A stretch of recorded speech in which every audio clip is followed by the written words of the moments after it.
السلام علیکم ورحمۃ اللہ وبرکاتہ۔ الحمد للہ رب العالمین والعاقبۃ للمتقین ولا عدوان الا علی الظالمین والصلاة والسلام علی اشرف الانبیاء والمرسلین نبینا محمد وعلی آلہ وصحبہ اجمعین، اما بعد۔ قال اللہ تعالی فی القرآن المجید والفرقان الحمید، اعوذ باللہ من الشیطان الرجیم، بسم اللہ الرحمن الرحیم۔ وَلَقَدْ بَعَثْنَا فِي كُلِّ أُمَّةٍ رَسُولًا أَنِ اعْبُدُوا اللَّهَ وَاجْتَنِبُوا الطَّاغُوتَ۔ محترم دینی بھائیوں اور دوستو، ارکان ایمان کا چوتھا رکن اللہ تعالیٰ کے رسولوں پر ایمان لانا۔ اللہ تعالیٰ کے رسولوں پر ایمان لانے کا مطلب کیا ہے؟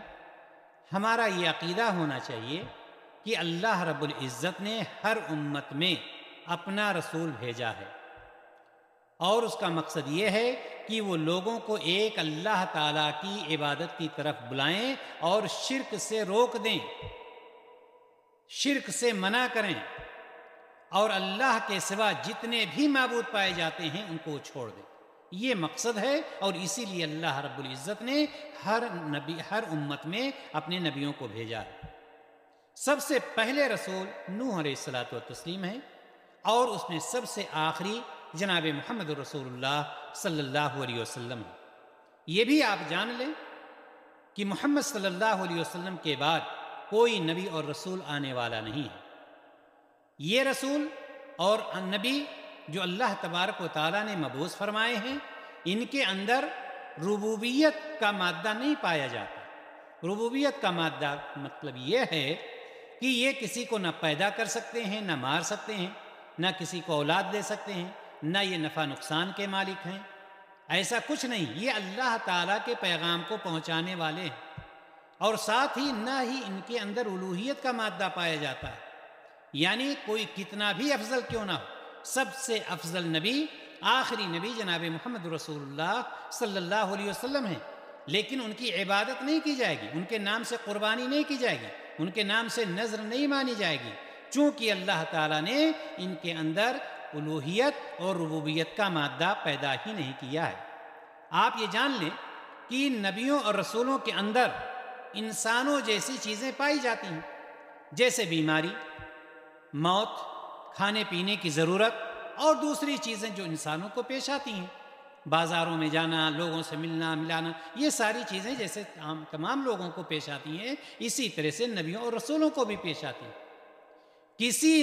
کسی نبی یا رسول کو نفع اور نقصان پہنچانے کا مادہ اللہ تعالیٰ نے دیا ہی نہیں۔ یعنی یہ کہ کوئی نبی یا کوئی رسول کسی کو نفع اور نقصان نہیں پہنچا سکتا ہے، اور نہ ہی کسی کو اولاد دے سکتا ہے۔ تمام رسولوں پر ایمان لانا ضروری ہے۔ بے شمار انبیاء ہیں جن کو اللہ تبارک و تعالیٰ ہی زیادہ بہتر جانتا ہے۔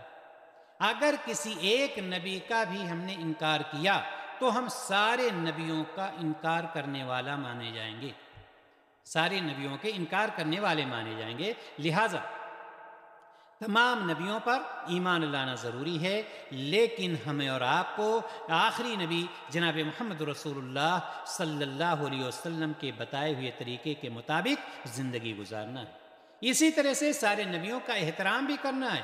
کسی کا مذاق اڑانا، کسی کی تحقیر کرنا بالکل یہ جائز نہیں ہے۔ نبیوں کا جو پیغام ہے وہ پیغام واضح ہے، وہ پیغام یہ ہے کہ ایک اللہ تعالیٰ کی عبادت کرو اور اس کے ساتھ کسی کو شریک نہ ٹھہراؤ۔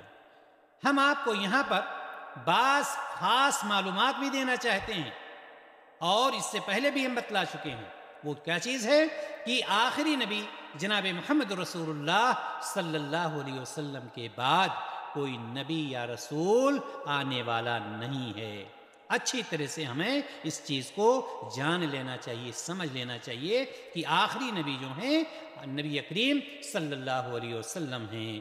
وآخر دعوانا ان الحمد للہ رب العالمین۔ انشاءاللہ تعالی ہم اگلے رکن کی طرف اب چلیں گے۔